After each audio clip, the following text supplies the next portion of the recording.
तो कल हम लोग एंड्रोशियम के बारे में देख रहे थे। तो हम लोग देखे कि एंड्रोशियम जो है वो मेल रिप्रोडक्टिव पार्ट है प्लांट का, और वही पोलन ग्रेन्स बनाता है, और फिर वही पोलन ग्रेन्स आगे चल के एक न्यू फ्लावर बनाता है। तो कल हम लोग देखे कि एंड्रोशियम जब पेटल्स के साथ फ्यूज़ करता है तो फिर वो बनाता है इपीपेटलस कंडीशन। जब पेटल्स के साथ किया तो उस कंडीशन को क्या कहते हैं, इपीपेटलस। मतलब एंड्रोशियम जब पेटल्स के साथ फ्यूज़ किया तो उस कंडीशन को हम लोग कहते हैं इपीपेटलस। और इसमें हम लोग 3 एग्जाम्पल देखे थे, दैट इज ब्रिंजल, धतूरा एंड सनफ्लावर।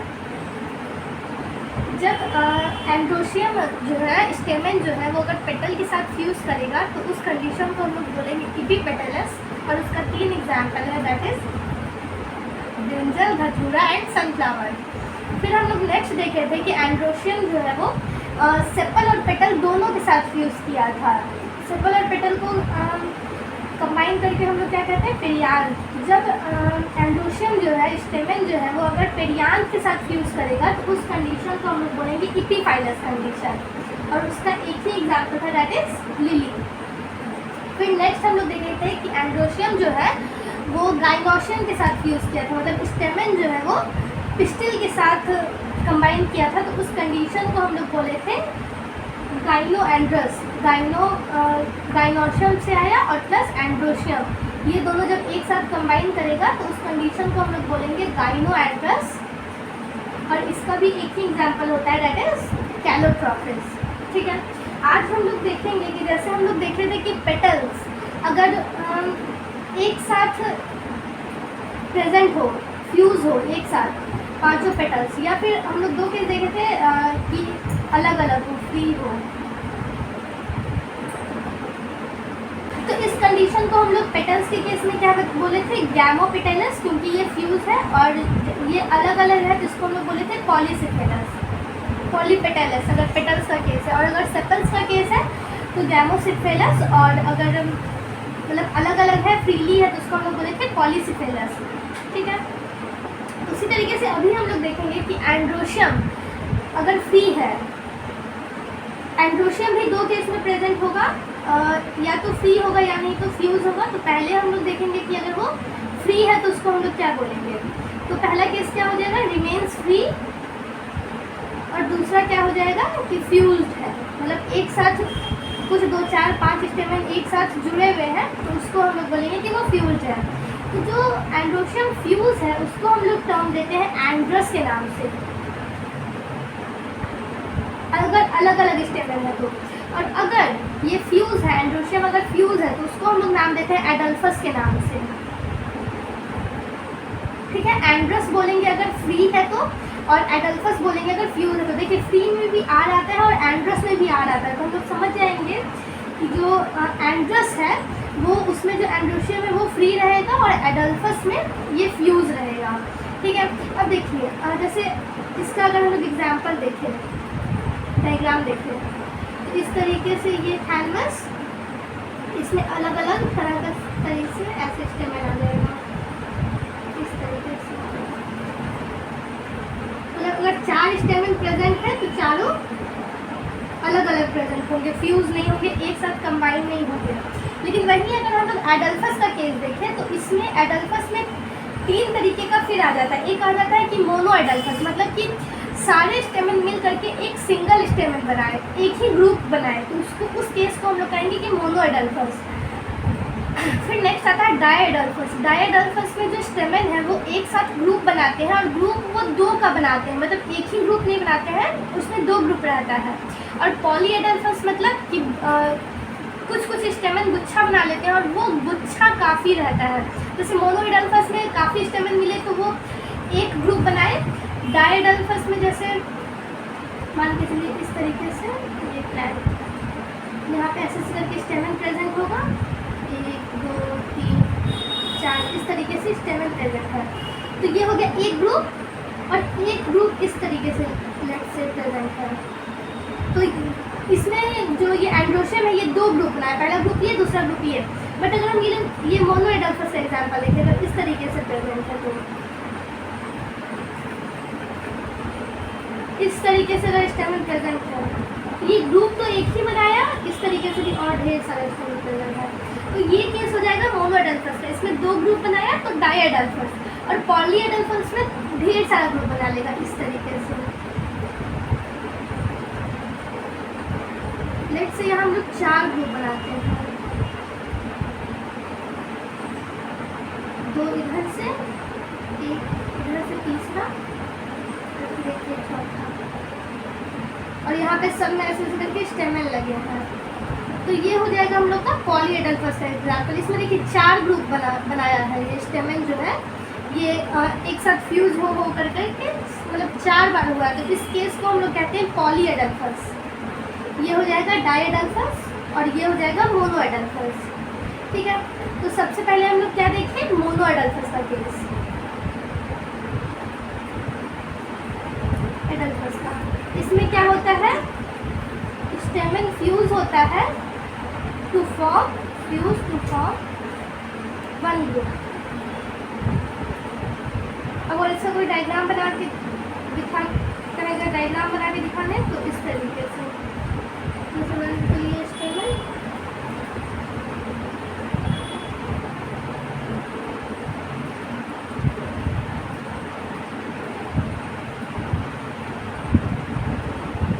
इस तरीके से इधर थैलेमस प्रेजेंट होगा,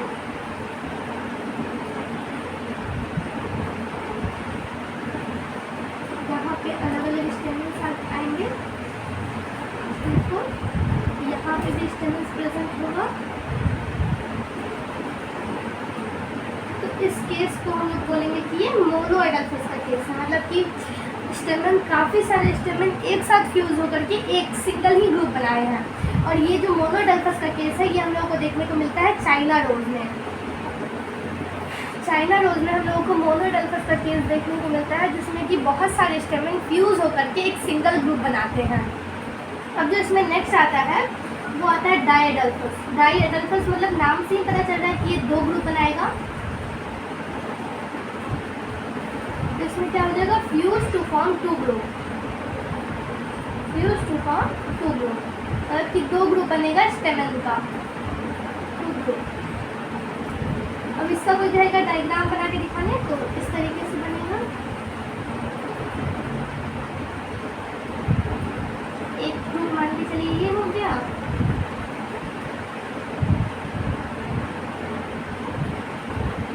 यहाँ पे इस तरीके से स्टेमन प्रेजेंट है ऐसा, और एक इधर से मान के चलिए एक सिंगल स्टेमन आ गया ये, और यहाँ पे अगेन इस तरीके यहाँ पे वापस से ऐसे करके थैलेमस प्रेजेंट है।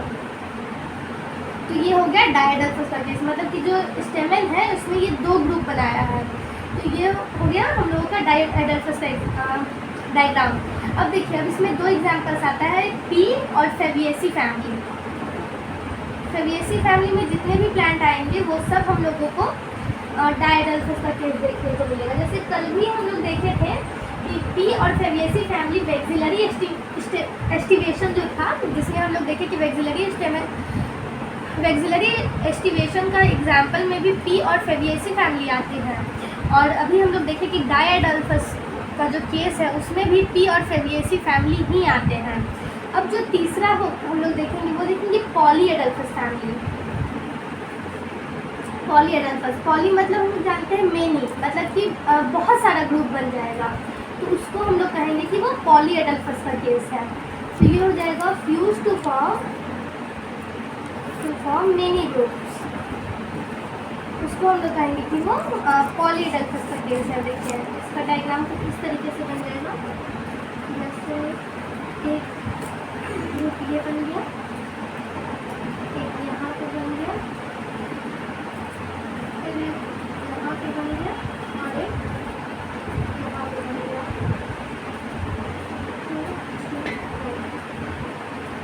यहाँ पे अलग अलग तरीके से स्टेमन्स लगे थे।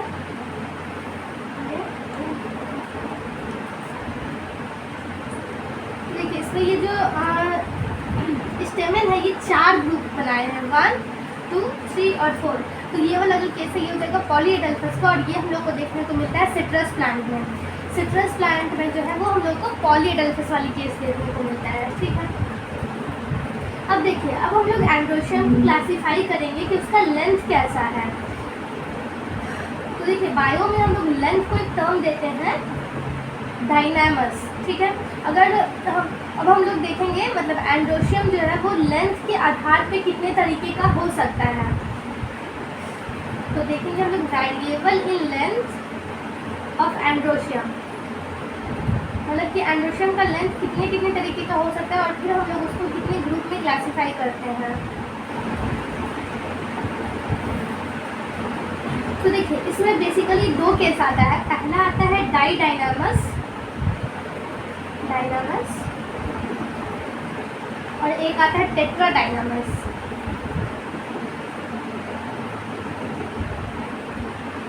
देखिए, लेंथ को ही हम लोग जनरली कहते हैं डायनामस, तो लेकिन डायनोशियम जो है वो जनरली अगर हम लोग लेंथ को लेते हैं, एक टर्म लेते हैं, तो उसमें हम लोग ये लेंगे कि किसका लेंथ बड़ा है, ठीक है।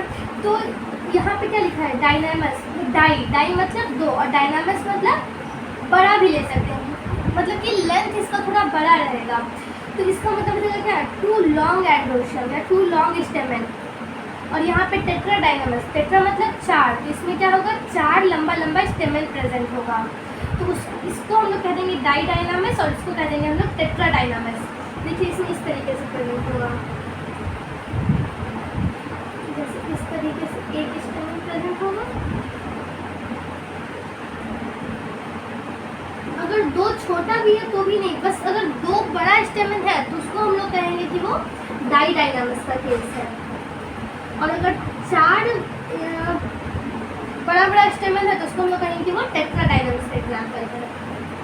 इस तरीके से अगर स्टेमन प्रेजेंट है तो इसमें हो गया दो लंबा लंबा स्टेमन, और मान के चलिए इस तरीके से कोई प्लांट है, तो ये हो जाएगा हम लोग का डाइडायनामस का केस। और इसका जो एग्जाम्पल है ये है सैल्विया।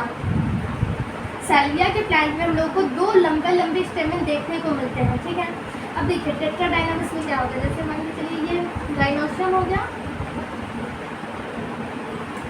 यहाँ पे चार लंबे लंबे स्टेमन आएंगे, 1 2 3 4, चारों का लगभग एक ही साइज प्रेजेंट है। और यहाँ पे मान के चलिए दो छोटे स्टेमन भी हैं।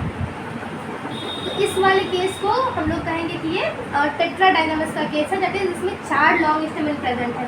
और ये इस हम लोग को देखने को मिलता है मस्टर्ड के प्लांट में। मस्टर्ड में हम लोग को टेट्राडायनामस केस देखने को मिलता है और सैल्विया में डाइडायनामस का, मतलब कि दो लॉन्ग स्टेमन प्रेजेंट होंगे सैल्विया में, और मस्टर्ड में चार लॉन्ग स्टेमन प्रेजेंट होंगे। अब नेक्स्ट हम लोग देखेंगे एंड्रोशियम के बारे में, हम लोग पूरा देख लिए। अब नेक्स्ट हम लोग देखेंगे गाइनोशियम के बारे में। गाइनोशियम मतलब फीमेल रिप्रोडक्टिव पार्ट प्लांट का, फीमेल रिप्रोडक्टिव ऑर्गन, ठीक है। तो हम लोग जानते हैं कि गाइनोशियम में सबसे ऊपर में स्टिग्मा प्रेजेंट होता है, फिर बीच में स्टाइल और नीचे की तरफ ओवरी। तो सबसे पहले गाइनोशियम क्या हो गया, female reproductive organ of plant, female reproductive organ in plants. और इसका रिप्रोडक्टिव पार्ट क्या हो जाएगा, वो हो जाएगा ओवरी। ओवरी जो है वो इसका गाइनोशियम का रिप्रोडक्टिव पार्ट हो जाएगा। जैसे उसमें पोलन ग्रेन्स था, स्पोरेंजिया था, उसी तरीके से इसमें हो जाएगा ओवरी। ठीक है, देखिए इसका स्ट्रक्चर कुछ इस तरीके से होता है।